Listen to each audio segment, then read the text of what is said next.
Baik, Assalamualaikum warahmatullahi wabarakatuh. Waalaikumsalam warahmatullahi wabarakatuh. Innal hamdalillah nahmaduhu wa nasta'inuhu wa nastaghfiruh wa na'udzu billahi min syururi anfusina wa min sayyiati yudlilhu fala hadiyalah. Asyhadu an la ilaha illallah wahdahu la syarikalah wa asyhadu anna Muhammadan abduhu wa rasuluh. Allahumma shalli wa sallim wa barik ala Muhammad wa ala ali Muhammad kama shallaita wa barakta ala Ibrahim wa ala ali Ibrahim fil alamin innaka Hamidum Majid. Amma ba'du. Bapak-bapak dan ibu-ibu serta hadirin hadirat sekalian, rahimani wa rahimakumullah. Alhamdulillah pada pagi hari ini atas izin Allah kita bisa bertemu kembali untuk melanjutkan kajian tafsir kita ya. Yang pada pagi ini kita akan melanjutkan pembahasan surah Al-Hadid. Hanya satu ayat, yaitu ayat yang ke-25. Nah, ini berdasarkan tartib dari tafsir Ibnu Katsir ya. Jadi beliau ya, membahas per tema ya. Maka pada kali ini ya, setelah kemarin kita membahas ayat 22 sampai ayat 24, kalau kita merujuk pada urutan tafsir Ibnu Katsir, maka beliau hanya menafsirkan satu ayat ya, setelah ayat 24, ayat 25. Jadi kita hanya akan membahas satu ayat, yaitu surah Al-Hadid ayat 25. Mari kita buka Al-Quran, surah Al-Hadid, surah yang keberapa Bapak Ibu? 57, ayatnya ayat 25. Ya. Sudah ketemu? Nah, baik, mari kita baca dulu ya. Seperti biasa kami baca, nanti Bapak Ibu mengikuti setelah bacaan kami. A'udzu billahi minasy syaithanir rajim.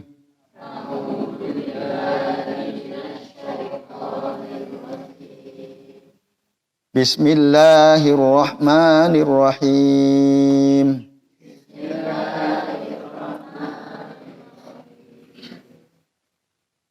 Laqad arsalna rusulana bil bayyinat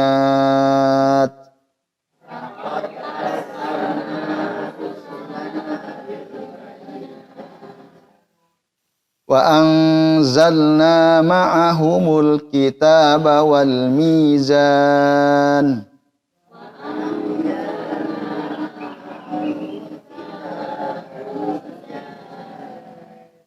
liyaquman nasu bil qist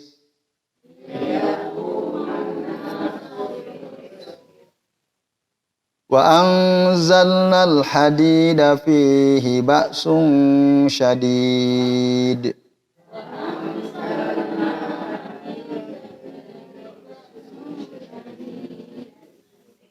ulang ya. Wa anzalnal hadida fihi ba'sun syadid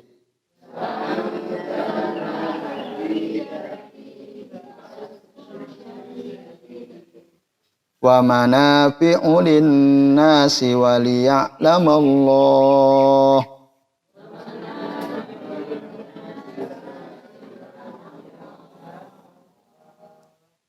waliya'lamallahu man yansuruhu wa rusulahu bil ghaib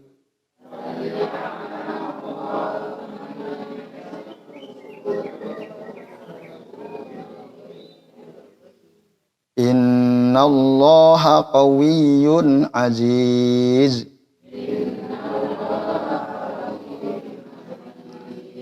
Subhanakallahumma wa bihamdika asyhadu an la ilaha illa anta astaghfiruka wa atubu ilaik. Baik Bapak Ibu dan hadirin sekalian, a'azani Allah wa iyyakum ajmain. Alhamdulillah kita sudah membaca ya satu ayat dari surah Al-Hadid. Mari kita perhatikan ya sekalian. Qala Allah Ta'ala berfirman, walaqad arsalna rusulana bil bayyinat. Sungguh telah kami utus rasul-rasul kami atau utusan-utusan kami bil bayyinat. Bil bayyinat maknahu bil mu'jizat. Menurut tafsir Ibnu Katsir maknahu bil bayyinat maknahu bil mu'jizat. Jadi kami utus rasul-rasul kami dengan mukjizat. Dengan mukjizat. Wal hujajil bahirah wad dalailil qati'ah. Juga ya, al-hujaj itu hujjah-hujjah.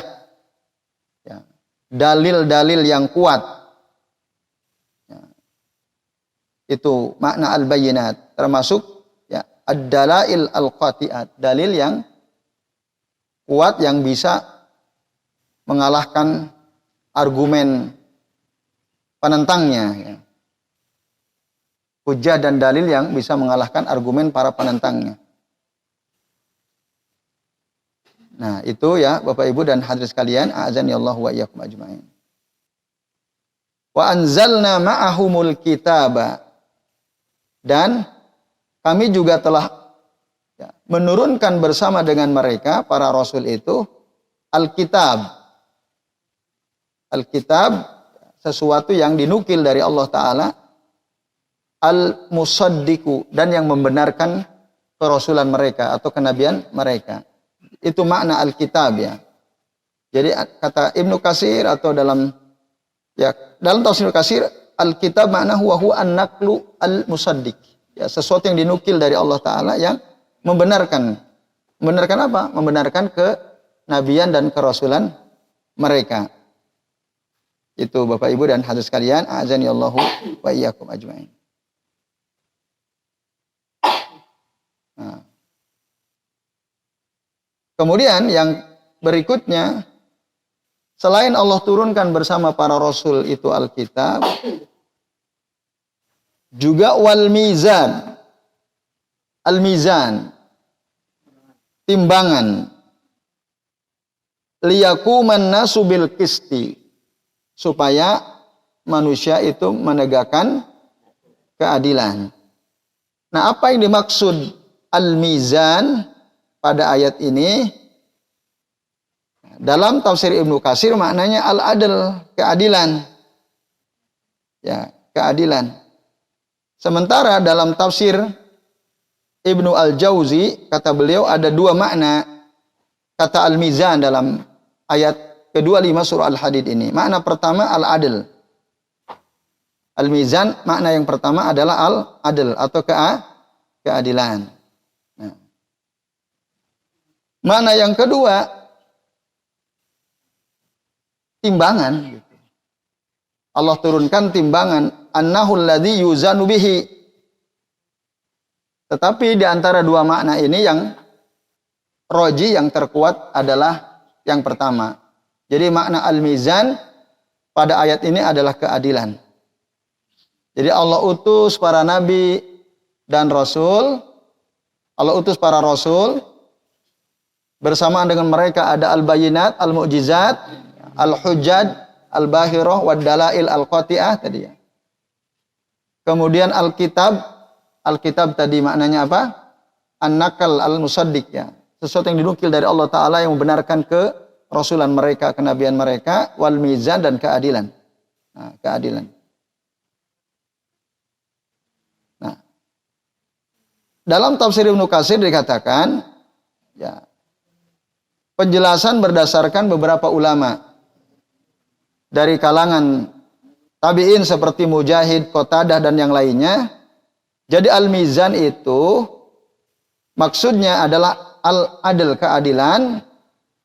Lalu kata sebagian ulama tafsir, maksudnya apa? Huwa al-haq alladzi tashhadu bihil uqul as-sahihah al-mustaqimah al-mukhalifah li ara'i as-sakimah. Yaitu kebenaran yang dengan kebenaran itu ya, kebenaran yang di mana akal sehat yang lurus itu menyaksikan akan kebenaran tersebut ya. Jadi akal sehat yang lurus itu memberikan kesaksian akan kebenaran yang dibawa oleh para rasul itu. Dan menyelisihi al-mukhalifah li ara'i as-sakimah. Yang menyelisihi pendapat-pendapat yang sakit ya, as-sakimah, yang tidak benar. Nah, ini Bapak Ibu dan hadirin sekalian, a'azanillahu wa iyyakum ajmain. makna dari kalimat al-mizan, liyaquma an-nasu bil qisti itu ya. Baik Bapak Ibu dan sekalian, azani Allah wa iyyakum ajmain. Kemudian liyaquman nasu bil qisti, supaya orang tadi menegakkan keadilan. Ya. Nah, apa yang dimaksud liyaquman nasu bil qisti? Maksudnya supaya orang-orang itu mengikuti ittiba'u ar-rusul bima akhbaru bih, mengikuti para rasul dengan apa yang mereka kabarkan, wa ta'atuhum, dan mentaati mereka bima amaru bih, dalam perkara yang mereka perintahkan. Itu yang dimaksud liyaquman nasu bil qisti, agar orang-orang itu menegakkan keadilan. Maksudnya apa? Maksudnya supaya mereka ittiba kepada Rasul, supaya mereka membenarkan apa yang disampaikan oleh para Rasul, dan supaya mereka mentaati apa yang diperintahkan oleh para Rasul. Nah, maka fa innal ladzi ja'u bihi huwal haq. Siapa orang-orang yang alladzi ja'u bihi, yang maksudnya melakukan hal itu. Nah, itulah dia kebenaran. Huwal haq alladzi laisa wara'ahu haqqun. Kebenaran yang tidak ada lagi kebenaran di belakangnya. Itu kebenaran paripurna gitu ya maksudnya.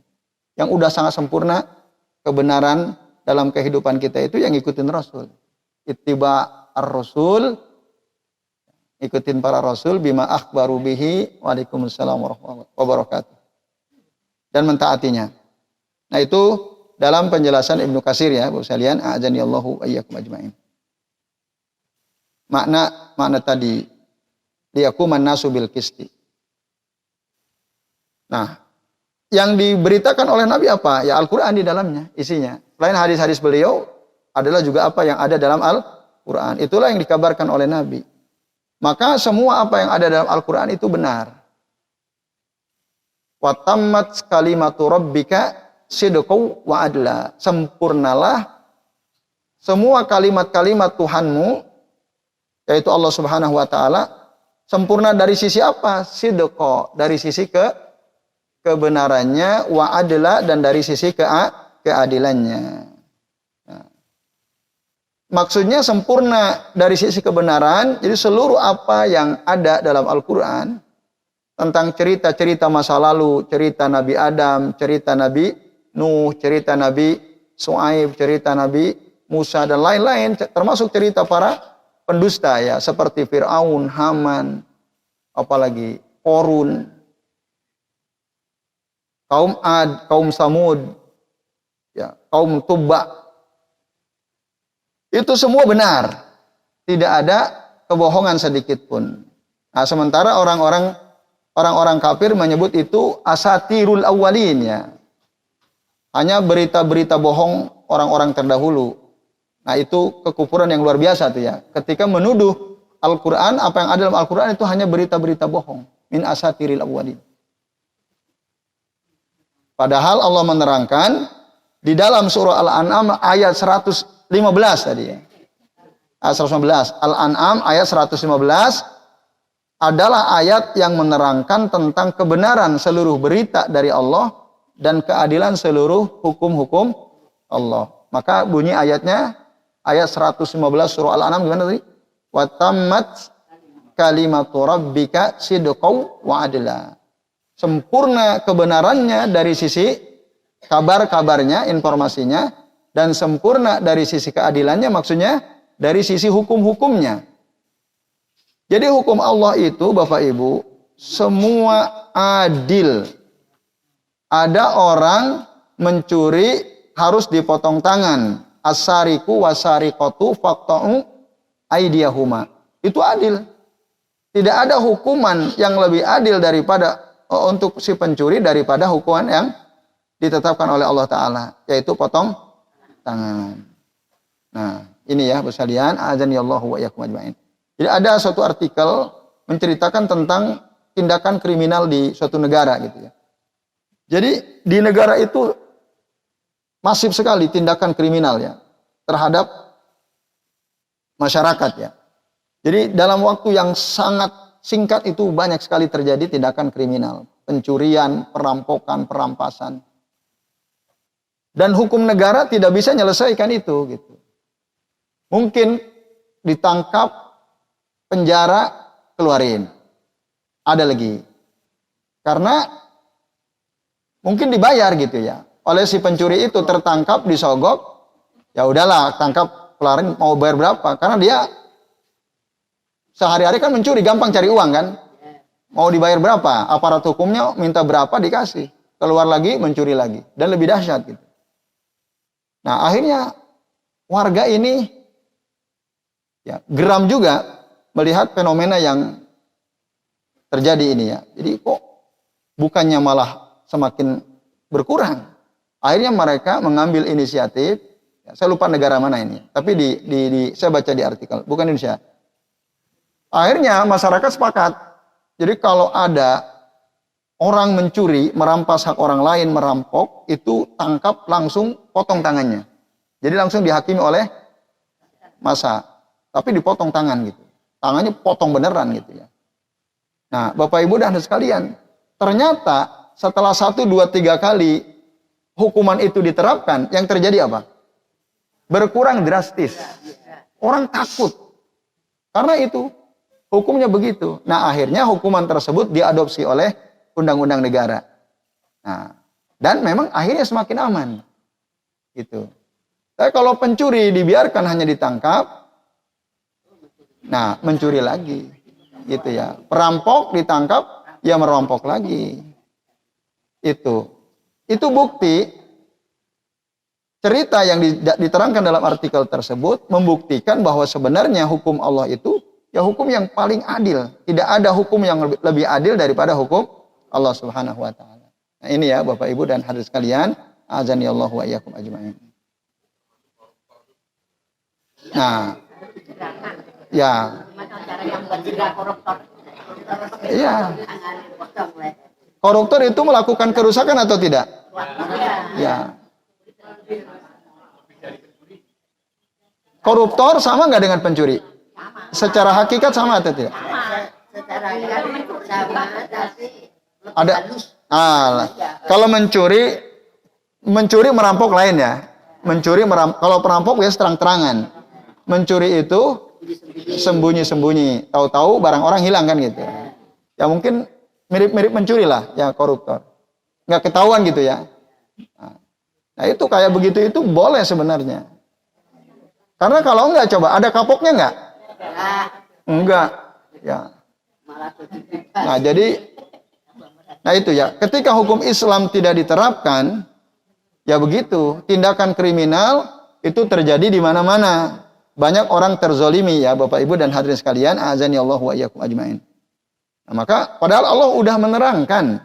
Wa tammat kalimatu rabbika sidqan wa adla. Al-An'am ayat 115 tadi ya. Tapi ada orang percaya nggak dengan ini? Percaya tapi tidak mampu melakukan. Atau mungkin ya harusnya saya kira adalah para pihak-pihak yang punya otoritas ngerti ini, saya kira ada ya. Yang membuat undang-undang, mungkin anggota dewan gitu ya. Ada nggak yang paham ini? Pasti ada. Tapi mungkin kalah suara kali ya. Kalah suara. Karena nah inilah dia sistem demokrasi itu ya. Ketika ada 1-2 orang yang dia ketika menyusun undang-undang berbicara berdasarkan ayat-ayat Allah dan sunnah Rasulnya, tapi ketika jumlahnya sedikit, sementara yang lain enggak, kalah apa? Kalah. Itu kelemahan sistem demokrasi. Karena dalam sistem demokrasi apa? Suara terbanyak itu yang benar, kan itu ya. Itu yang dibenarkan. Betul atau tidak? Demokrasi begitu atau tidak? Barangkali saya salah ya. Gitu kan? Mana yang banyak itu yang menang kan? Itu yang dianggap benar kan? Nah, apalagi ada istilah suara rakyat, suara Tuhan. Itu slogan dari mana itu? Ya, enggak, tapi itu memang menggaung. Suara rakyat, suara Tuhan itu kesimpulan dari mana gitu. Tapi ada tokoh-tokoh Islam yang mengatakan itu juga memang. Suara rakyat, suara Tuhan. Saya nggak tahu asal usulnya dari mana. Apa Bapak Ibu kesimpulan dari suara rakyat, suara Tuhan? Apa yang Bapak Ibu bisa simpulkan dari pernyataan itu atau dari slogan itu? Suara rakyat, suara Tuhan itu apa maksudnya? Suara rakyat, suara kebenaran. Nah, padahal rakyat itu sendiri ada yang benar, ada yang nggak benar kan? Ada yang alim, ada yang jahil kan? Itu kok gimana bisa dimutlakan gitu, disamaratakan? Itu bahaya sebenarnya. Slogan itu berbahaya sebenarnya. Suara rakyat, suara Tuhan. Itu bisa jadi kesyirikan juga. Menyamakan. Nah, itu pasti diambil dari tradisi keilmuan Barat ya, yang sejalan dengan demokrasi itu. Padahal dalam Al-Quran, apakah suara terbanyak pasti adalah suara yang benar? Tidak. Ada nggak dasarnya bahwa suara terbanyak bukan suara Tuhan? Ya. Apa Bu? Dalam surah apa? Coba, kalau ada. Ya. Ya, tapi harus bisa membuktikan. Ya, jangan ada mana buktinya. Nah, coba buka surah Al-An'am ayat 116-nya. Tadi kan 115 ya. Itu coba Bapak Ibu keterkaitan ayat 115 dengan ayat 115 kuat sekali. Ayat 115 tadi apa? Wa tammat kalimatu rabbika sidqan wa adla. Itu kan. Coba buka ayat 116-nya Bapak Ibu dan hadirin sekalian, azani Allah wa iyyakum ajmain.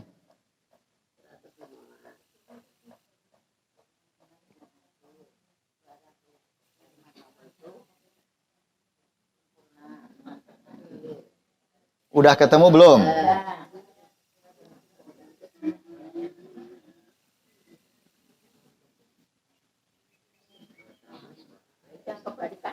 Nah, kan? Ngeri kan? Nah, Bapak Ibu dan hadirin sekalian, a'azani Allahu wa iyyakum ajmain ya. Jadi setelah Allah menerangkan bahwasannya firman Allah Ta'ala, kalimat-kalimat Allah Ta'ala itu ya benar, sempurna kebenarannya, adil, ya, dan tidak ada yang dapat merubah firman Allah Ta'ala. Allah itu maha mendengar lagi maha mengetahui. Nah, terus pada ayat ke-116-nya, wa in tuti aktsaroman fil ardi yudilluka an sabilillah. Nah, in yattabi'una illa dhanna wa inhum illa yakhrusun. Apa artinya coba?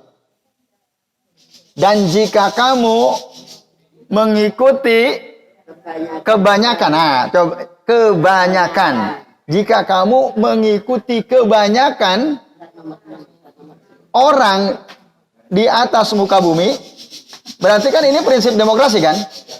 Ikuti kebanyakan orang di atas muka bumi, apa yang terjadi? Niscaya mereka akan menyesatkan kamu dari jalan Allah. Tuh, bahaya tuh. Karena manusia itu banyak yang jahil. Joluman zahula, bahkan zalim jahil manusia itu. Dalam ayat yang lain kan. Lah kok kita ikut kebanyakan orang? Ini kan ngeri itu. Ayat ini sebenarnya sudah sangat jelas, clear ya. Bahwa sistem yang mengatakan suara terbanyak, suara yang benar, itu nggak benar gitu.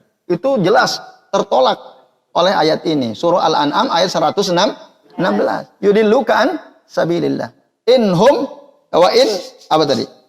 In yattabi'una illa dhann. Jadi manusia itu kebanyakan hanya ngikutin kebanyakan orang hanya ngikutin prasangkaannya saja, zonnya saja. Bahkan penutup ayat Allah bilang apa? Wa inhum illa yakhrusun.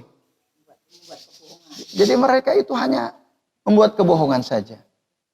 Bapak Ibu, ya sadarlah kita bahwasannya itu nggak benar gitu. Kalau mengukur kebenaran itu berdasarkan suara terbanyak, itu nggak benar gitu, salah. Tapi coba hampir rata-rata kita pakai kan prinsip ini. Iya. Pemilihan takmir masjid juga gitu. Iya. Ya nggak? Bener kan? Suara terbanyak, pemilihan RT, suara terbanyak. Udah semua itu menjalar kemana-mana.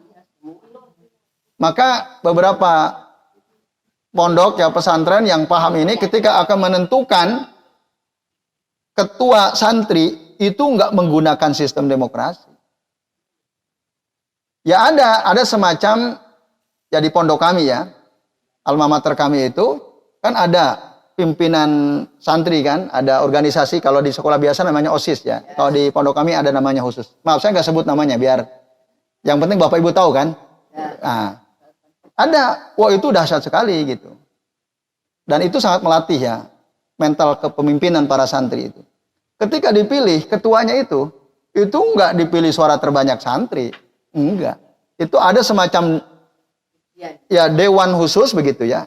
Nah, di situ kiai bahkan ketika diseleksi betul. Memang masing-masing konsulat, masing-masing daerah mengusulkan siapa. Nah, ada banyak daerah kan semua ada semua di sana. Mengusulkan calonnya siapa. Nanti ada tim menentukan. Santri itu enggak, ya hanya tadi mengajukan dari daerahnya siapa.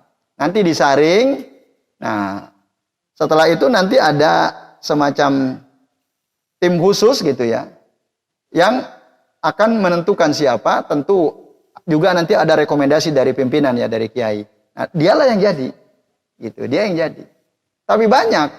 Saya pernah ngajar di suatu pesantren ya. Ketika dipilih ketua OSISnya, ya itu pakai sistem suara terbanyak gitu. Nah itu semua bahaya itu. Nanti yang nakal-nakal santri pasti akan milih yang pro sama mereka kan. Nah itu. Begitu juga dalam sistem bernegara kan. Coba. Kira-kira Bapak Ibu, rakyat yang paham ilmu, paham Alkitab dan Sunnah dengan yang enggak paham, lebih banyak mana? Yang ngikutin hawa nafsu dan mengikuti petunjuk lebih banyak mana? Maka kira-kira yang lahir pemimpinnya seperti apa? Nah, itu Bapak Ibu dan sekalian. Itu kan bahaya sekali. Ya, bahaya sekali. Nah ini ya Bapak-bapak dan ibu-ibu serta hadirin sekalian, a'azanillahu wa iyyakum ajmain. Jadi gitu.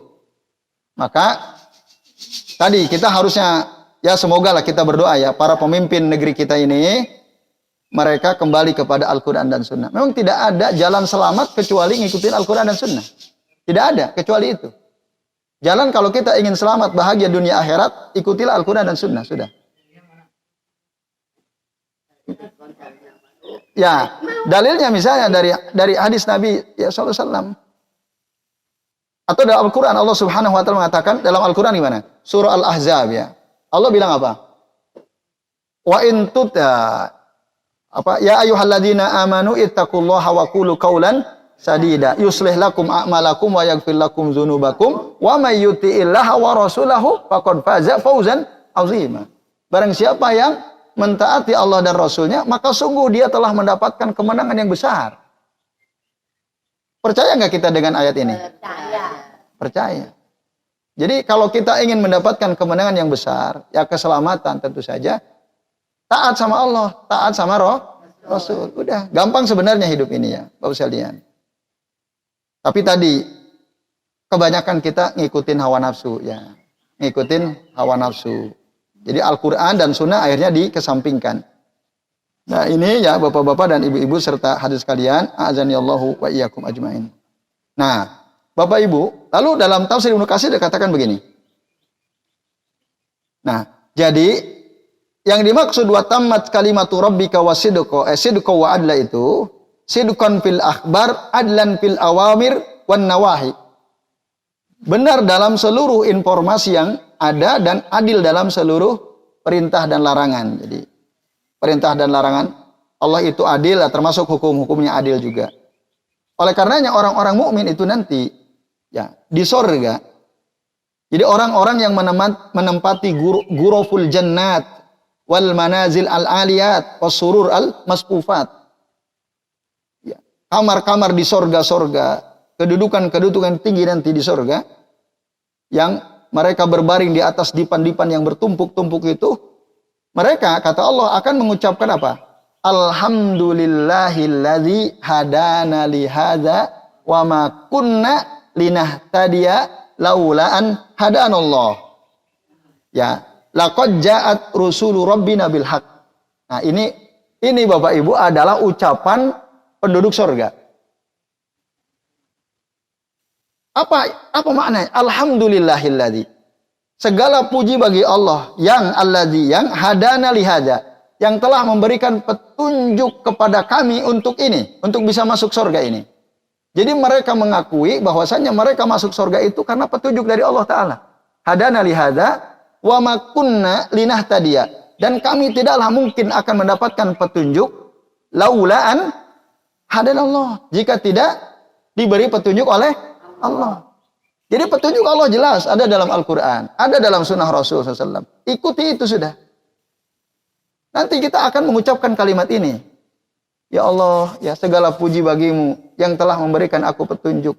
Dan kami tidaklah mungkin mendapatkan petunjuk kecuali petunjuk dari Allah Subhanahu wa Ta'ala. Laqad ja'at rusulu rabbina bil haqq. Sungguh utusan-utusan Tuhan kami telah datang, ya, membawa kebenaran.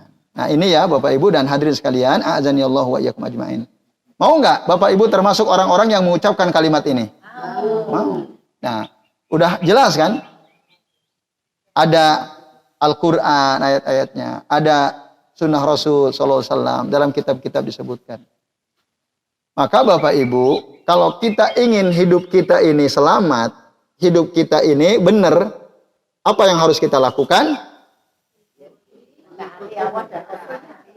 Caranya gimana supaya bisa taat terus sama Allah dan Rasulnya? Ya, pedomannya harus dipelajari kan? Ya. Kalau kita nggak mempelajari Al-Quran dan Sunnah, kira-kira bisa nggak? Nah, tinggal tadi kita, dan ini yang berkali-kali ya kita bahas, kami sampaikan, Bapak Ibu, kalau kita nggak pernah mau mempelajari ayat-ayat Allah, tidak pernah mau mempelajari sunnah-sunnah Rasul, kira-kira kita bisa tahu nggak mana yang benar, mana yang nggak benar? Tahu? Bisa tahu? Tidak. Tahu mungkin sedikit. Ya itu pun karena kita belajar kan.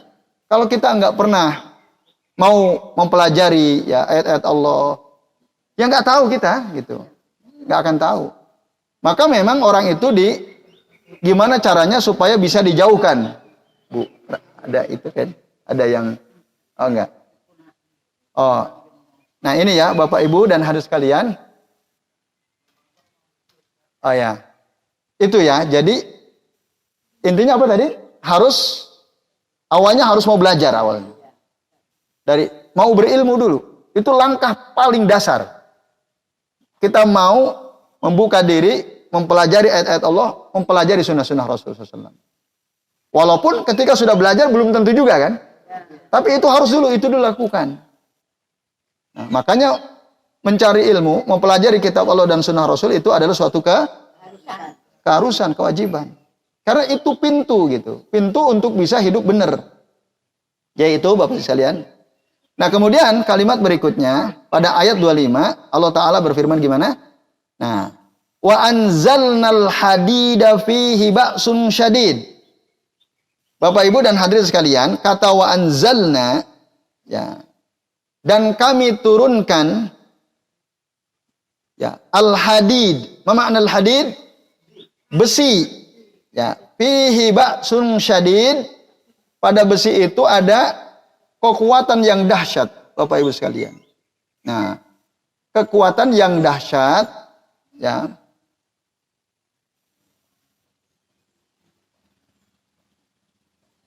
Nah, untuk siapa? Liman aba al-haqqo wa anadahu. Bagi orang yang menentang kebenaran, ya.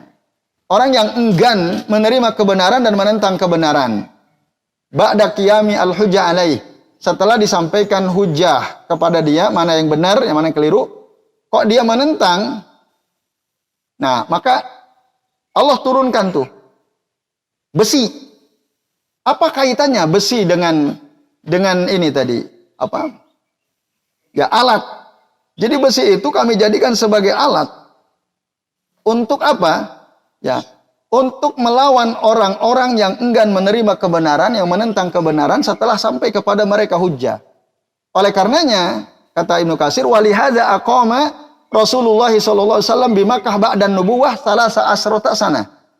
Karenanya Rasul menetap tinggal di Makkah setelah beliau diangkat jadi nabi selama 13 tahun. Tuha ilaihi aswar al-makkiyah kulluha jidalun ma'al musyrikin. Lalu diturunkan kepada Rasul surah-surah makkiyah yang isinya pada umumnya surah makkiyah itu adalah apa? Jidal ma'al musyrikin. Jidal itu bantahan terhadap orang-orang musyrik, wa bayanun wa idahun lit tauhid wa bayinat wa dilalat.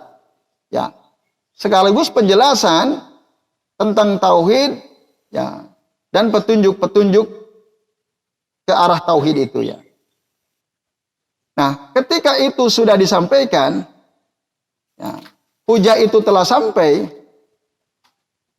lalu kemudian kok mereka menentang khalafa syar' Allah, menentang syariat Allah, maka Allah menyuruh Nabi dan para sahabat untuk apa? Bil hijrati, hijrah ke Madinah kan setelah 13 tahun. Dan wa amarahum bil qitali bis suyuf.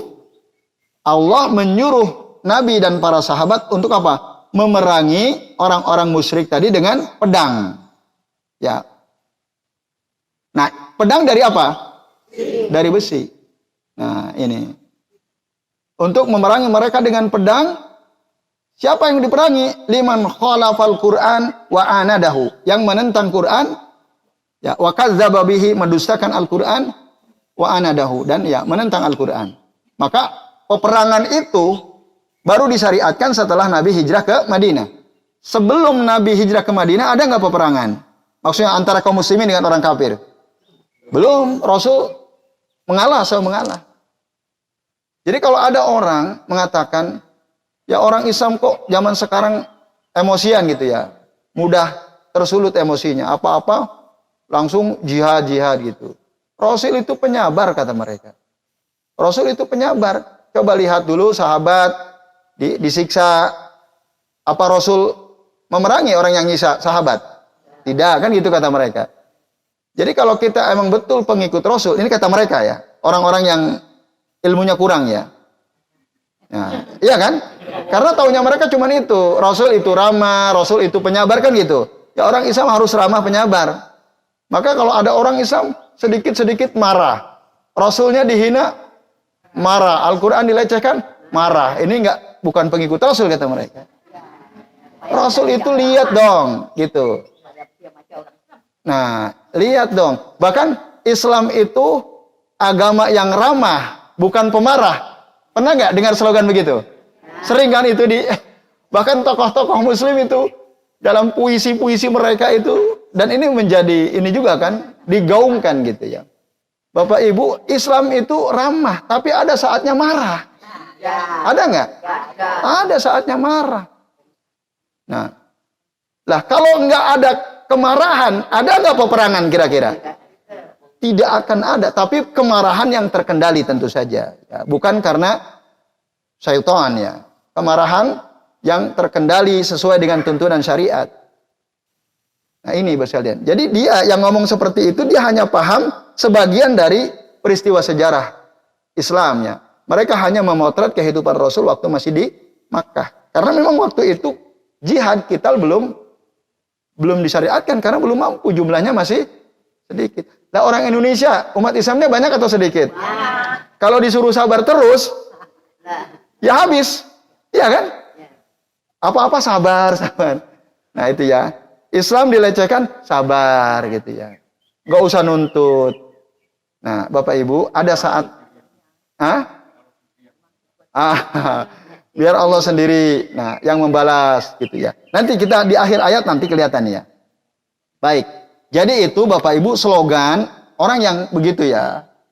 Itu slogan orang yang hanya memotret sebagian dari peristiwa sejarah kehidupan kaum muslimin ya. Yaitu yang hanya di Makkah. Di Madinah mereka enggak perhatikan.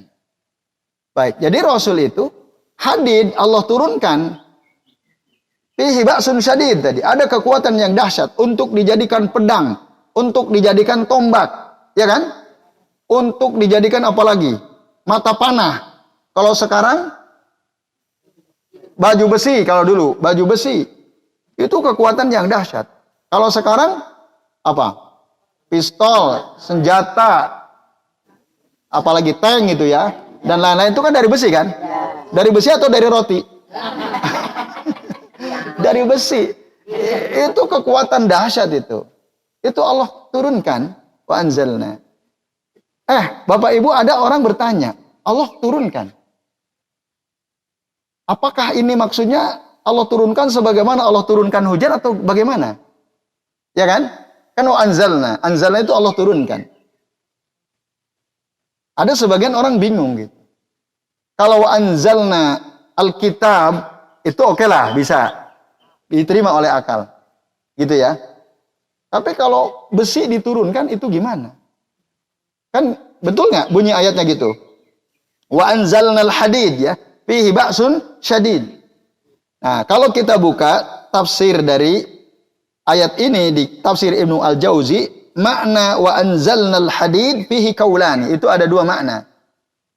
Makna yang pertama, ya. Makna yang pertama, memang betul turun katanya. Nah, jadi dulu Allah Subhanahu wa taala ketika menurunkan Adam, bahkan di dalam tafsir Ibnu Katsir juga sebutkan itu. Itu memang diturunkan dari langit bersama Adam. Maka ada riwayat di dalam tafsir Ibnu Katsir disebutkan ya. Riwayat dari Abdullah bin Abbas radhiyallahu anhuma. Kalau beliau mengatakan salah satu asya, ada 3 perkara.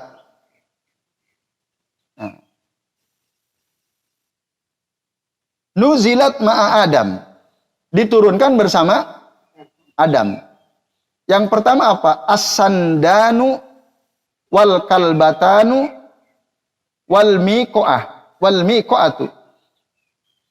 Sandan, kalbatan, dan al-miqa'ah. Apa itu sandan? Sandan itu maknanya adalah alat tempa. Bapak Ibu tahu alat tempa nggak?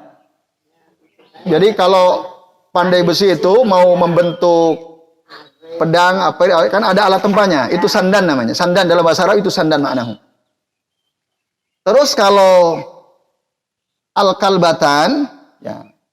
Al-kalbatan maknanya adalah tang, tahu tang. Tang. Jadi ternyata catuk tang itu produk budaya yang sangat lama itu. Tang. Ya, disebutkan oleh Abdullah bin Abbas radhiyallahu anhu. Bapak Ibu silakan nanti yang punya tafsir Ibnu Katsir dibuka ya. Itu ada riwayat dari Abdullah bin Abbas, ada 3 perkara yang diturunkan bersama Adam, as-sandan, al-kalbatan, dan al-miqa'ah. Al-miqa'ah yakni al-mitraqah. Disebutkan, yakni al-mitraqah. Mitraqah artinya adalah palu. Jadi Adam itu ketika turun dibawakan tiga hal. 1 palu, alat tempa, sama tang. Nah, itu. Rawahu Ibnu Jarir wa Ibnu Abi Hatim. Riwayat ini disebutkan oleh Ibnu Jarir At-Tabari dalam tafsirnya dan oleh Ibnu Abi Hatim. Wallahu alam, apakah ini riwayat sahih atau tidak? Yang jelas ada. Nah, maka dalam tafsir Ibnu Al-Jauzi itu yang dimaksud wa anzalna al-hadid, kami turunkan besi itu merujuk kepada riwayat itu. Maka maksudnya emang diturunkan bersama Adam.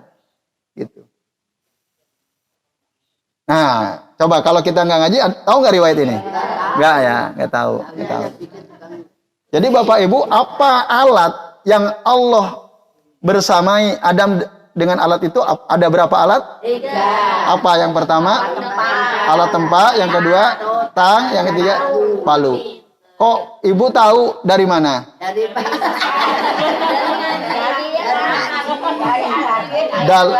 Dalam tafsir surah Al-Hadid ayat 25 di tafsir Ibnu Katsir. Itu. Informasinya dari situ. Nah, ini ya, Bapak sekalian. Ya kalau kita nggak baca kan nggak ngerti kan? Kita nggak ngaji kan nggak tahu. Itu yang dimaksud anzalnal hadid. Yang kedua, Bapak Ibu, dalam tafsir Ibnu Al-Jauzi, makna anzalna itu ya, maknahu ansya'na wa khalaqna. Jadi kami ciptakan, kami buat besi itu, kami ciptakan. Itu maksudnya. Dan kami ciptakan besi. Nah, jadi Allah menciptakan, lalu besi itu adanya di mana? Barang tambang bukan besi itu. Ah, itu Allah ciptakan ada di dalam perut bumi sehingga bisa dieksplorasi ya oleh manusia ya. Itu yang maksud anzalna, maknanya adalah ansya'na atau khalaqna. Itu makna kedua. Nah, di zaman kita sekarang mungkin lebih cenderung makna anzalna itu ke makna yang kedua ini, yaitu ansya'na wa khalaqna tadi ya. Allah ciptakan. Ini Bapak Ibu dan hadirin sekalian, azanillahu wa iyyakum ajmain. Nah, itu dalam besi itu tadi ada kekuatan dahsyat. Tadi kita sudah sebut ya. Kekuatan yang dimaksud apa? Tadi dia bisa jadi senjata, dia bisa jadi pedang, dia bisa jadi tombak, dia bisa jadi mata panah, apalagi dia bisa jadi ad-duru dir'un, baju besi. Kan itu kekuatan dahsyat untuk berperang. Wa manafi'u linnas, dan dari di besi itu juga ada manfaat untuk manusia, untuk hidup manusia. Bapak Ibu ngerasa nggak besi itu manfaatnya banyak? Di dapur coba sebutin dapur tuh. Ada pisau. Ada apa lagi? Ah? Apa Bu? Ada gunting. Pisau, gunting, apa lagi Pak? Ah, kursi. Ini kursi. Buat masak capek duduk di kursi kan? Kompor. Alat-alat rumah tangga. Ada linggis. Ada cangkul. Ada apa Bu? Alat. Itu manfaatnya banyak atau tidak? Makanya Allah sebut manafi'u linnas. Manafi itu jamak dari kata manfaat. Manafi, banyak sekali manfaat dari besi itu. Nah, ini ya apalagi kalau kita terus ya gergaji termasuk kan? Nah, alat untuk apa? Bercocok tanam, ya kan? Ya, cangkul, arit dan lain-lain. Itu manfaatnya luar biasa, banyak. Itu wa manafi'u linnas. Kemudian Bapak sekalian, nah, pada kalimat berikutnya, waliya'lamallahu man yansuruh wa rusulahu bil ghaib. Apa kaitan kalimat ini dengan kalimat sebelumnya? Jadi Bapak Ibu dan hadirin sekalian, Allah ciptakan besi itu, ya, itu salah satu fungsinya juga supaya Allah mengetahui siapa di antara mereka hamba-hamba Allah ini yang menolong Allah dan menolong Rasulnya. Ya, dengan besi yang Allah ciptakan itu, ya, manusia diuji siapa di antara mereka yang mau menolong Allah dan Rasulnya. Apa maksudnya mau menolong Allah Rasulnya di sini? Mau berjihad, ya, berjihad menegakkan kalimat tauhid. Nah, kan bisa dibuat senjata tadi. Siapa di antara mereka yang betul-betul mau berjihad, membuat senjata, membawa senjata nusratan lillahi wa rasulihi, untuk menolong Allah dan Rasulnya bil ghaib. Apa makna bil ghaib Bapak Ibu dan hadirin sekalian? Nah, jadi Bapak Ibu, bil ghaib itu maksudnya kita kan melihat Allah atau tidak? Tidak. Kita ketemu Rasul atau tidak? Tidak. Jadi bagi kita Rasul dan Allah itu kan nggak ketemu kita. Tidak. Tapi ada nggak orang walaupun nggak ketemu Allah, nggak lihat Allah langsung, nggak ketemu Rasul, tapi semangat jihad? Tidak. Nah, itu berarti orang berhasil tuh diuji oleh Allah Ta'ala. Gitu. Supaya Allah tahu siapa di antara mereka ini yang mau menolong Allah, mau menolong Rasulnya, yaitu dengan cara berjihad. Nah, ini Bapak Ibu dan hadirin sekalian, azanillahu wa iyyakum ajmain. Itu yang dimaksud bil ghaib tadi ya, bil ghaib. Nah, lalu Bapak Ibu dan hadirin sekalian, ayat 25 surah Al-Hadid ini ditutup dengan kalimat ya, yang disebutkan di dalamnya sifat Allah Ta'ala. Ada dua ya, innallaha qawiyyun ajiz. Sesungguhnya Allah itu maha kuat dan maha perkasa. Bapak Ibu, ya, Allah itu sebenarnya Butuh nggak pertolongan kita? Enggak gitu. Allah itu ya nggak butuh pertolongan kita. Ya. Karena Allah makanya Allah bilang, Innallaha qawiyyun aziz. Itu. Jadi Allah itu la hajata bihi ila nusrati ahadin min khalqihi. Allah sebenarnya nggak butuh kepada pertolongan siapapun dari hambanya. Tidak. Karena apa? Likuwatihi azzatiyah. Allah kuat secara zat wa izzatihi. Dan Allah itu perkasa. Lalu kenapa Allah menyuruh hamba-hambanya untuk menolong tadi? Nah, dalam tafsir Aisyarut Tafasir diterangkan oleh Syekh Abu Bakar Jabir Al-Jazairi, wa innama kallafa ibadahu binusrati dinihi wa rusulihi wa awliyaihi tasrifan lahum wa takriman. Sesungguhnya hamba-hamba itu diperintah oleh Allah Ta'ala untuk menolong agamanya, menolong Rasul-Rasul Allah, menolong kekasih-kekasih Allah, itu tasrifan lahum wa takriman. Sebenarnya dalam rangka untuk memuliakan mereka sendiri. Siapa yang maksud mereka di sini? Orang-orang yang menolong itu. Kembali kepada kita sebenarnya. Untuk memuliakan kita. Tasrifan lahum wa takriman itu. Nah, dan waliyarfa'ahum bidzalika ila maqamis syuhada, supaya mengangkat mereka ke derajat syuhada. Nah, ini Bapak Ibu. Jadi derajat syuhada ini dahsyat luar biasa, ya. Bahkan kalau bisa setiap kita ini bercita-citalah ingin mati syahid. Ada nggak yang punya cita-cita mati syahid? Ada nggak? Benar nih semua. Nah, ya, nggak bercita-cita mati syahid. Lah kalau ibu-ibu gimana? Ya mensupport, ya masak, mendukung. Ketika suaminya mau jihad didukung, anaknya mau jihad didukung. Jadi pas anaknya mau jihad, jangan nanti kamu mati di rumah aja. Gitu. Suaminya mau jihad, Pak, nggak usah nanti kamu mati, aku jadi janda gitu misalnya. Nah, itu ya. Nggak begitu, wanita muslimah pasti mendukung. Nah, maka Bapak Ibu, saya akan bacakan beberapa hadis Nabi tentang pentingnya kita bercita-cita mati syahid. Itu sangat penting.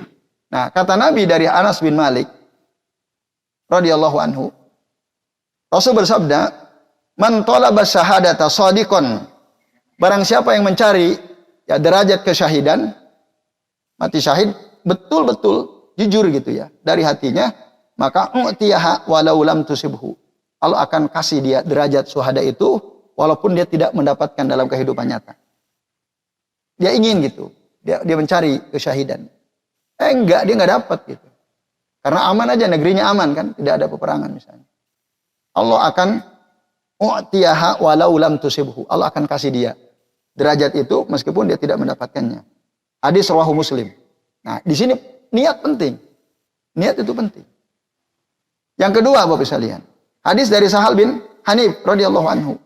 Nabi bersabda, kata beliau, "Man sa'alallaha sahadah bisidqin," barang siapa yang memohon kepada Allah supaya dia mendapatkan kesyahidan, mati syahid maksudnya, ya, fisabilillah di jalan Allah, bisidqin dengan benar dari hatinya, ballaghahullahu manazila syuhada wa immata ala firasyih. Wa immata ala firasyih. Allah akan menghantarkan dia ke kedudukan syuhada meskipun dia matinya di atas kasur. Wah. Iya. Nah, ini makanya pentingnya niat di sini. Nah, harus diniatkan. Sampai ada slogan, ungkapan begini, sebagian ulama mengatakan niatul mukmin khairun min amalihi. Niat orang mukmin itu lebih baik daripada amalnya itu sendiri. Ada ulama mengatakan begitu. Amal yang tidak diniati itu nggak ada artinya. Tapi niat yang tidak ada amalnya itu tetap ada maknanya. Itu. Maka niatul mu'min khairun min amalihi itu maksudnya begini Pak Nasir. Orang dia beramal soleh tanpa diniati dapat pahala atau tidak? Dapat pahala atau tidak? Tidak. Karena nggak ada niat. Walaupun dia beramal. Tapi orang berniat tapi nggak jadi beramal, dapat pahala nggak? Itu yang dimaksud niatul mu'min khairun min amali. Apalagi kalau dia berniat, lalu dia beramalkan, itu lebih dahsyat lagi gitu loh. Disitulah kedudukan niat itu penting bagi seorang mukmin. Iya. Apa kata Nabi? Man hamma bihasanatin, qala Nabi sallallahu alaihi wasallam, barang siapa orang yang berniat untuk melakukan satu kebaikan, walam ya'mal biha, tapi dia enggak sempat tuh mengamalkan kebaikan itu, kutibalahu hasanatun kamilah. Allah akan catat untuk dia kebaikan sempurna. Itu baru niat tok loh Bapak sekalian. Tapi kalau wa amila biha, dia mengamalkan niatnya itu, maka kutibalahu hasanatun bi asri amsalihha ila sab'i mi'ati di'fin ila ad'afin katsirah. Nah, tapi kalau dia berniat baik, lalu dia mengamalkan niatnya, Allah akan catat baginya kebaikan, bahkan akan dilipat gandakan menjadi 10 kali lipat, bahkan sampai 700 kali lipat, bahkan berlipat-lipat yang tak terhingga. Itu niat tuh, penting banget niat. Nah, maka tadi Bapak Ibu, kita niatkan, insya Allah saya ingin mati dalam keadaan syahid. Bapak Ibu saksikan saya berniat, saya ingin mati syahid. Nah, semua kan? Nah itu. Ini yang ngomong Nabi. Dua-duanya ini hadis sahih Bapak Ibu sekalian. Yang tadi hadis riwayat Imam Muslim, yang kedua dari Sahal bin Hanif juga riwayat Imam Muslim. Nah ini Bapak Ibu dan hadirin sekalian, a'azani Allahu wa iyyakum ajmain. Jadi penting kita berniat. Nah, kalau kita berniat ingin dapat derajat kesyahidan, sekarang saya terangkan apa derajat orang yang syahid di sisi Allah Ta'ala. Apa keutamaannya? Udah tahu? Nah, mari kita dengarkan hadis dari riwayat Imam At-Tirmidzi, dan hadis ini sahih ya. Kata beliau sahih. Rasul mengatakan gimana? Qala Nabi sallallahu alaihi wasallam, lisyahidi indallah sittu khisalin. Orang yang mati syahid di sisi Allah itu dia akan mendapatkan 6 kebaikan. Ada berapa? 6 kebaikan. Yang pertama Bapak Ibu, yughfar lahu fi awwali daf'atin. Dia akan diberikan ampunan oleh Allah Ta'ala sejak tetesan darah pertama. Dia kena tombak, dia kena senjata apa begitu, berdarah. Sejak tetesan darah pertama itu menjadi ampunan bagi dosa-dosanya. Yughfaru lahu fi awwali daf'atin. Nah, yang kedua Bapak Ibu, orang yang mati syahid itu keutamaannya yaro maq'adahu minal jannah. Dia sudah bisa melihat tempatnya di surga. Dia sudah bisa melihat tempatnya di surga. Yang ketiga Bapak Ibu, wa yujaru min azabil qabr. Dia akan dilindungi oleh Allah Ta'ala dari azab kubur. Siapa yang nggak mau ini? Orang kalau udah selamat di azab kubur nih, wah udah aman tuh udah. Karena indikator awal seseorang itu selamat di akhirat atau tidak, lihat aja di kuburannya. Iya, karena kata Nabi apa? Nabi mengatakan, innal qabru awwalu manazilil akhirah. Sesungguhnya kuburan itu tempat mampir pertama negeri akhirat. Wa man naja minhu, barang siapa yang selamat di kubur, dia selamat. Fama ba'dahu aisar, maka kehidupan setelahnya lebih mudah. Tuh. Bapak Ibu ingin nggak dapat kemudahan waktu dikumpulkan di padang mahsyar? Bapak Ibu ingin mendapatkan kemudahan waktu kita menghadapi yaumul mizan, hari ditimbang, hari dihisab, waktu kita mau ke telaganya Rasul, waktu kita mau nyebrang sirat, padahal sirat itu ahadu minas saif wa adaku minas syari, kata Rasul. Sirat itu jembatan panjang yang dia lebih tajam dari pedang dan lebih tipis daripada rambut. Ada nggak yang berhasil lewat? Boro-boro begitu, kita nyebrang sungai pakai bambu aja jatuh mulu kan gitu. Coba Agus susah lihat, lomba nyebrang kan. Lah ini ada jembatan sirat yang dia ahadu minas saif wa adaku minas syari, kata Rasul. Dia lebih tajam dari pedang dan lebih tipis daripada rambut. Kira-kira bisa selamat nggak Bapak Ibu? Enggak. Pada umumnya orang kalau nyebrang jembatan, enggak. Tapi orang yang di alam kuburnya dia sudah selamat, pasti lebih gampang itu. Nah itu. Maka orang yang mati syahid, dia dijaga oleh Allah dari azab kubur. Jadi kalau Bapak Ibu, salah satu cara supaya enggak diazab di kuburan, mati syahid. Enggak bisa, minimal niat. Iya kan? Minimal niat tadi. Nah, jaminannya itu. Yang keempat, wa ya'manu minal fazail akbar. Dia akan diberikan jaminan keamanan oleh Allah di hari yang sangat menakutkan. Al-faza' al-akbar itu ketakutan besar. Kapan itu? Hari kiamat. Hari kiamat. Ketika meledak, hancur seluruh dunia ini, ditiup trompet sangkakala, mati semua orang, lalu setelah 40 tahun ditiup lagi, orang bangkit lagi dari kuburannya dalam keadaan ketakutan tuh. Itu yang disebut al-faza'ul akbar. Tapi orang yang mati syahid aman. Ya'manu min al-faza'il akbar. Nah, kemudian yang kelima, wa yudha'u ala ra'sihi tajul wiqar. Diletakkan di atas kepalanya mahkota kehormatan, kemuliaan. Jadi orang-orang yang mati syahid itu ada mahkota di atas kepalanya itu. Tajul wiqar. Al-yaqutatu minha khairun minad dunya wa ma fiha. Al-yaqutah itu maksudnya apa? Permatanya itu yang ada di taj ini, di mahkotanya ini. Satu permata yang ada di mahkotanya itu harganya itu lebih baik daripada dunia dan seisinya. Wah, mahal sekali.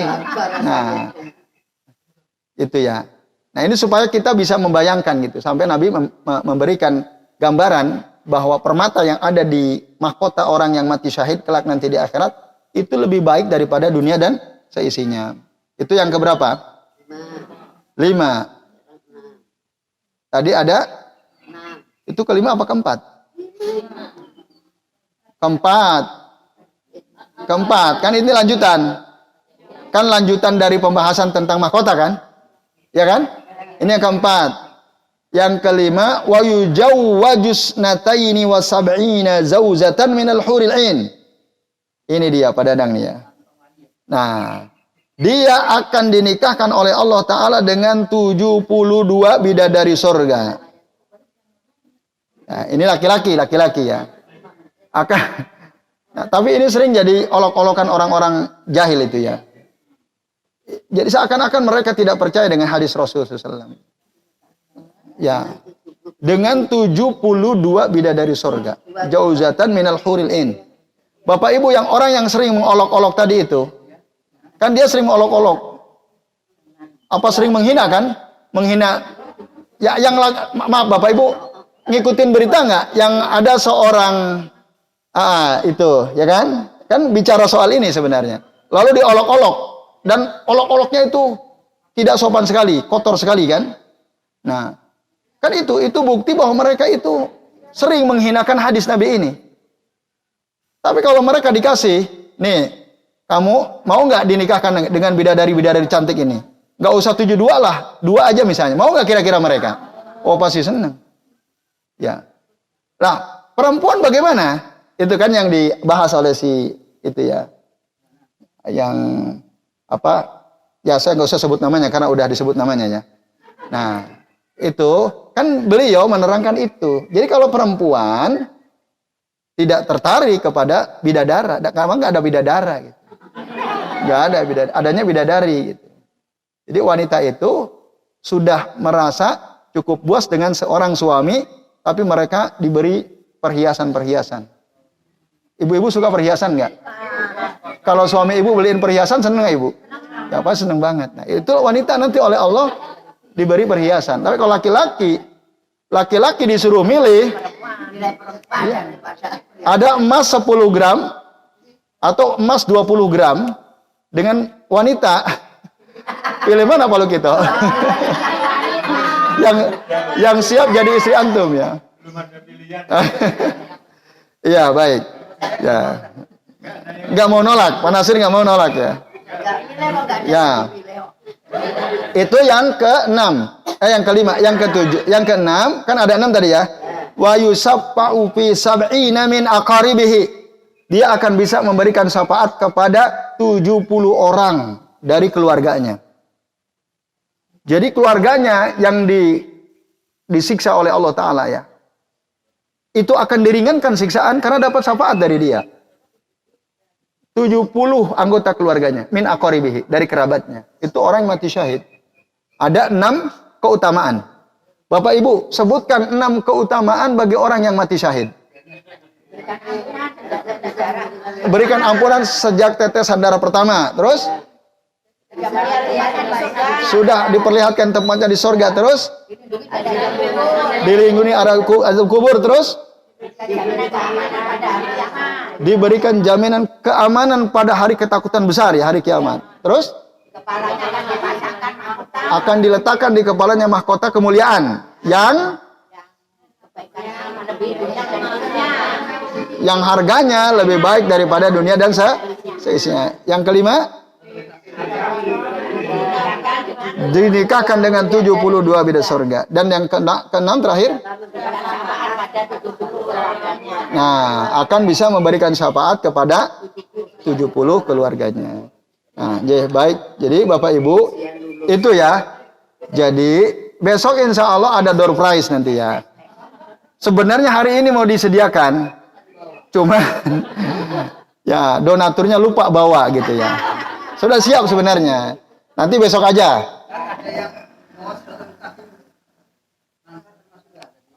Nah, itu apa tadi yang saya terangkan itu? Yang di Siratul Mustaqim dia akan lancar itu apa? Itu orang yang dikuburnya selamat, maka nyebrangnya gampang gitu. Nah, itu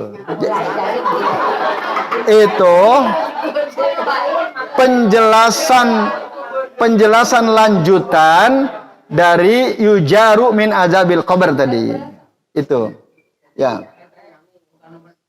Bukan. Itu bukan bagian dari itu. Itu otomatis. Kalau dikubur dilindungi Allah, itu udah otomatis dapat. Nah, ini ya, Bu sekalian, azani Allah wa iyyakum.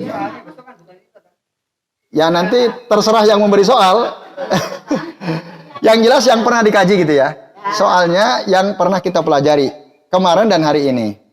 Ya, di antaranya ngapalin ayat yang kemarin itu, ya. Oke, baik. Terakhir Bapak sekalian ya. Jadi oke, baik, kita kembali ke ayat terakhir. Innallaha qawiyyun aziz. Tadi maksudnya itu ya Bapak Ibu.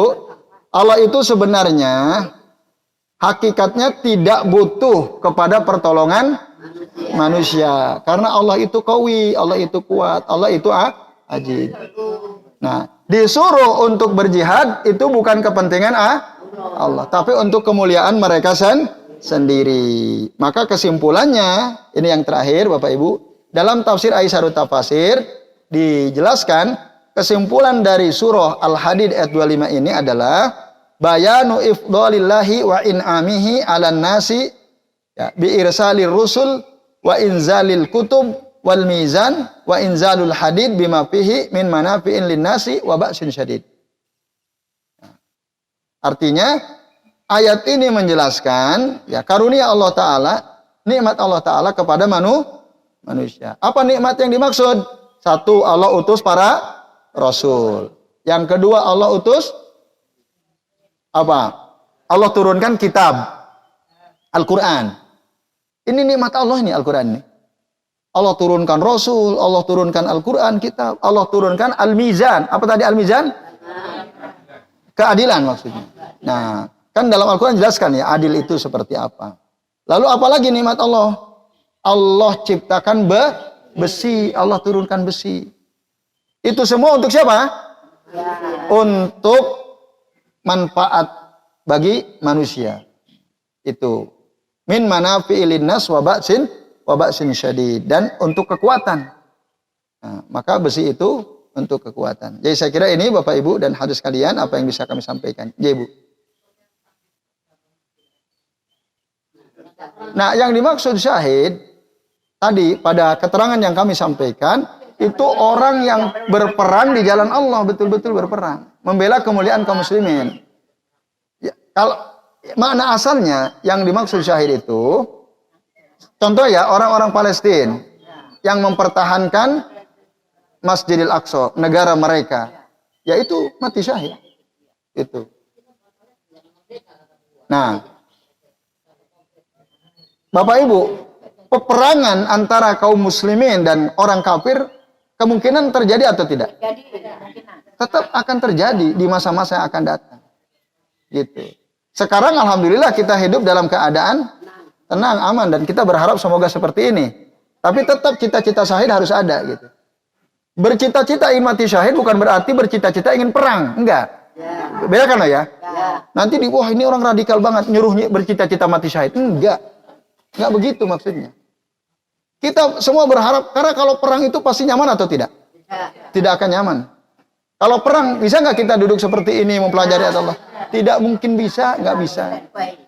Senikmat-nikmatnya hidup itu hidup tenang. Ya atau tidak? Makanya itu kan yang kita minta dalam doa-doa kita kan, supaya Allahumma inna na'udzubika min zawali nikmatika wa tahawuli afiatika wa pujaati nikmatika wa jami'i sakhatika. Kan itu yang kita minta. Ya Allah, sesungguhnya aku berlindung kepada Engkau dari hilangnya nikmat-Mu kepadaku, berubahnya kesehatanku, datangnya azab-Mu yang tiba-tiba, dan dari seluruh kemurkaan-Mu. Iya, 4. Itu kan kita berlindung. Artinya kita nggak mau kan kalau negara kita nggak aman kan? Mau nggak? Nggak mau. Negara kita nggak aman, mau atau tidak? Tidak.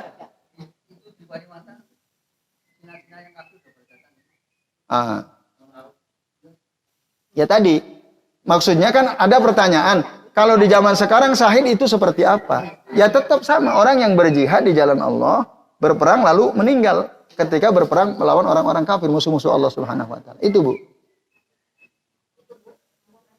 Nah, tapi kan kita masih ingat nggak ibu-ibu? Syahid itu kan ada 3 macam. Ayo, siapa yang masih ingat? Syahid itu ada 3 macam. Siapa yang masih ingat? Itu udah rincian. Nah, ada syahidul akhirah, ada syahidul dunia, ada syahidul dunia wal akhirah. Itu. Nah, ini emang kalau dilihat dari ini, syahid itu kan dulu ini sahabat bertanya, oh kalau begitu sedikit sekali dong yang matinya syahid ya Rasulullah. Gitu kan? Jadi ada waktu Rasul menjelaskan tentang syahid, Bapak Ibu, para sahabat ngomong sama Nabi waktu itu, ya Rasul, kalau begitu orang yang mati syahid, kalau memang syahid itu adalah berjuang di jalan Allah gitu ya, itu kalau begitu sangat sedikit dong. Nah, inna suhada ummati idan laqalil gitu. Kalau begitu, para suhada dari umatku ini berarti sedikit banget. Apaan? Jadi maaf, kata Rasul begini. Ya. Rasul mengatakan begini, Bapak Ibu, ma ta'udduna asyahida fikum. Ya. Siapa menurut kalian orang yang syahid itu? Ya. Rasul nanya sama para sahabat, ma ta'udduna asyahid, ya asyahida fikum. Qalu, mereka berkata, ya, siapa yang kalian anggap orang mati syahid di antara kalian? Nah, lalu kata Rasul apa? Man qutila fi sabilillah fahuwa syahid. Orang yang terbunuh di jalan Allah itulah dia syahid. Qala, lalu Rasul berkata, inna suhada'a ummati idzan laqalil. Berarti para syuhad, kan Rasul tanya. Saya ulangi ya, pertanyaannya gini. Coba Bapak Ibu jawab. Siapa yang menurut kalian anggap orang yang mati syahid? Nah, sahabat kan bilang, yaitu orang-orang yang terbunuh dalam berperang di jalan Allah. Itu jawaban sahabat. Lalu Nabi bilang, inna syuhada'a ummati idzan laqalil. Oh, kalau begitu, berarti orang-orang yang mati syahid dari umatku ini jumlahnya sedikit kalau gitu. Karena kan tidak selalu perang kan? Sedikit, kata Nabi begitu. Lalu apa kata sahabat? Qalu, paman hum ya Rasulullah. Kalau begitu siapa lagi mereka ya Rasulullah? Kan jawabannya sebenarnya udah benar itu. Tapi kalau begitu berarti yang syahid itu sedikit kata Rasul. Dari umatku laqalil. Lalu ketika sahabat konfirmasi, paman hum ya Rasulullah? Rasul mengatakan apa? Qala man qutila fi sabilillah fahuwa syahid. Orang yang terbunuh berperang di jalan Allah dia mati, dia dapat derajat syahid. Wa man mata fi sabilillah fahuwa syahid. Ya, orang yang meninggal di jalan Allah syahid kata Rasul ya. 2 kali sebut. Wa man mata fi ta'un fahuwa syahid. Orang yang meninggal karena penyakit ta'un dia syahid. Wa man mata fil batn fahuwa syahid. Orang yang mati karena sakit perut juga dia syahid. Wal ghariqu syahid. Orang yang mati tenggelam juga syahid. Nah, nanti dalam hadis-hadis yang lain diterangkan lagi, termasuk Bapak Ibu dan sekalian, orang yang yang al-hadam, hadam itu tertimpa Bangunan itu juga mati syahid. Wal mar'atu yaqtuluha waladuha jam'a, itu juga syahid. Wanita yang hamil melahirkan lalu meninggal itu juga syahid. Gitu. Apa, Bu? Ya taun tadi, taun. Nah, taun. Kalau dulu kan belum ada Covid. Adanya taun. Itu pandemi juga. Itu syahid. Nah, jadi banyak Pak sekalian. Ya. Baca Quran.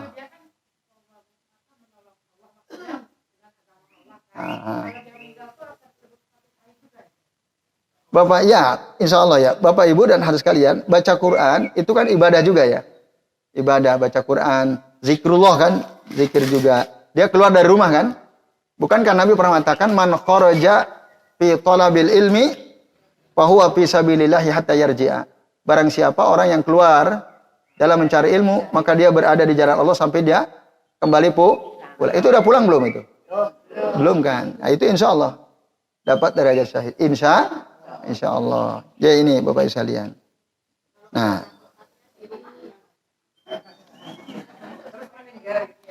orang yang baca Quran di rumah itu tanda dia husnul khotimah. Dia husnul khotimah. Dia syahid enggak? Enggak. Tapi dia jelas itu tanda husnul khotimah. Karena apa? Nah, di dalam hadis yang saya bawa ya, disebutkan dalam kitab ini, jadi tanda-tanda orang yang husnul khotimah itu adalah orang yang dia ketika matinya dalam berbuat baik, Bapak Ibu. Ya, matinya dalam berbuat baik. Entah itu baca Al-Quran, ya as-salahu ya, au istamalahu gitu ya.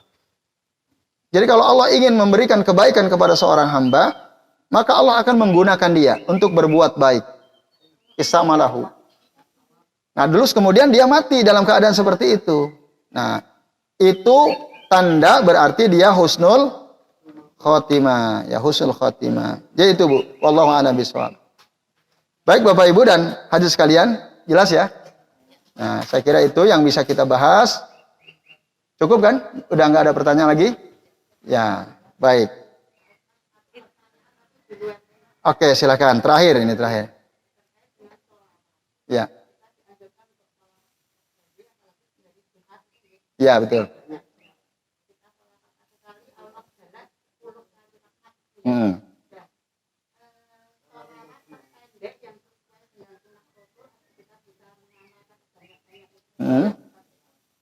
Ya, baik. Terima kasih, Bu.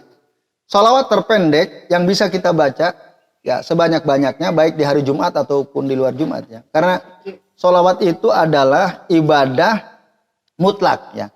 Mutlak itu bisa dilakukan kapan saja, di mana saja, berapa saja. Wabil khusus yaumul Jum'ah ya. Nah, kalau kita kembali kepada ayat Allah Ta'ala di dalam Al-Quran, kan Allah bilang, Innallaha wa malaikatahu yusalluna 'alan nabi. Terus apa perintah Allah? Ya ayyuhalladzina amanu sallu alaihi wasallimu taslima. Apa? Allah nyuruh apa ke kita? Hai orang-orang yang beriman, sallu alaihi. Bersolawatlah kalian kepada Rasul. Terus wasallimu taslima. Dan nah, apa? Ucapkanlah salam ya, mohon keselamatan dengan sebenar-benarnya kepada Rasul. Nah, maka berdasarkan ayat ini, sebagian ulama mengatakan, kalau kita mau bersolawat kepada Rasul, minimal ada kata-kata Allahumma sholli wa sallim. Allahumma sholli wa sallim ala Muhammad. Nah, itu paling pendek. Ya. La ya sayyidi ya Rasulullah. Apa? Yang Ibu tanyakan apa? Kalau hanya ya sayyidi ya Rasulullah bukan sholawat. Itu bukan sholawat. Kalau hanya ucapan itu loh. Ya sayyidi ya Rasulullah. Itu namanya manggil Rasul. Panggilan, bukan sholawat. Ah, ini kita perlu paham juga. Ada orang dikiranya ya sayyidi ya Rasulullah itu sholawat. La, hadza laisa as-sholawat. Ini bukan sholawat. Kalau sallallahu ala Muhammad itu sholawat. Ah, itu lebih bagus karena dua-duanya ada. Kalau sallallahu ala Muhammad, sallallahu ala Muhammad, kan hanya salawat saja, salamnya nggak ada kan? Padahal Allah nyuruh kita untuk dua kan? Salawat dan salam. Maka yang paling pendek dan sempurna, Allahumma sholli wa sallim ala Muhammad. Itu. Allahumma sholli wa sallim ala Muhammad. Itu paling pendek. Itu sesuai sunnah. Allahumma sholli wa sallim ala Muhammad. Banyak. Silakan perbanyak baca itu. Bapak Ibu, kalau ada kata Rasul kan kita dianjurkan kalau disebut nama Rasul supaya kita kalau enggak kan kita disebut orang bakhil kan. Nah, sering kan ada kiai atau ustad. Ya. Biasanya ngomong gimana? Semoga salawat dan salam tercurahkan kepada Nabi Muhammad. Nah, gitu kan biasa gitu ya. Kalau di kampung-kampung kan gitu. Memberikan penekanan. Ya, supaya apa? Jamaah itu merespon. Biasanya apa respon jamaah biasanya? Nah, ini perlu dikoreksi ini. Perlu dikoreksi. Karena kalau nggak paham bahasa Arab ya begitu akhirnya ya. Jadi nggak ngerti. Ketika disebut nama Nabi Muhammad dia bilang Sallu alaih. Gitu kan? Sallu alaih. Itu bersolawat bukan? Bukan. Walaupun sepertinya solawat tapi bukan itu. Sallu alaih. Itu nyuruh orang. Kita disuruh baca solawat malah nyuruh orang untuk baca solawat. Orang yang membaca solawat dengan yang nyuruh sama atau tidak? Tidak.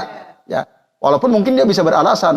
Nah, bukankah orang yang nyuruh dapat pahala juga kan gitu? Iya kan? Iya kan? Tapi ada ancamannya itu. Kalau cuma nyuruh-nyuruh toh, dia sendiri nggak melakukan, diancam itu. Gimana tuh ayatnya?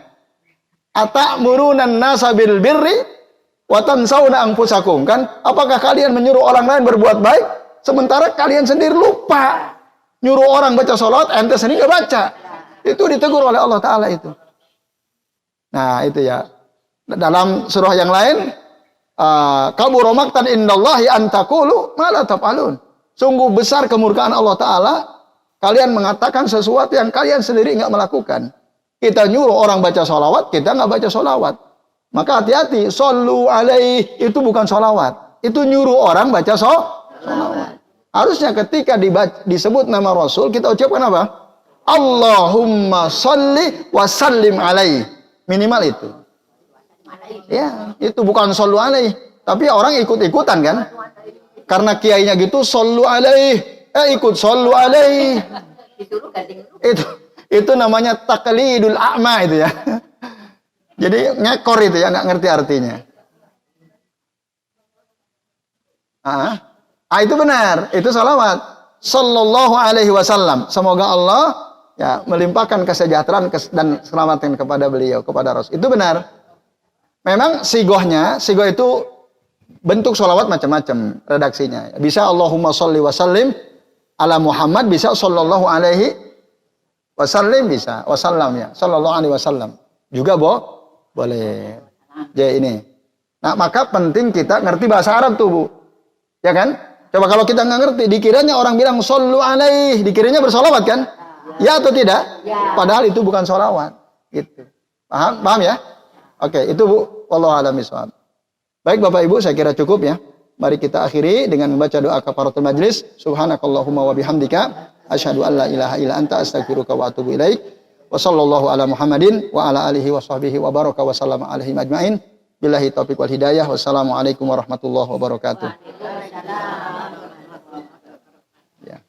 Ya, makasih Bu.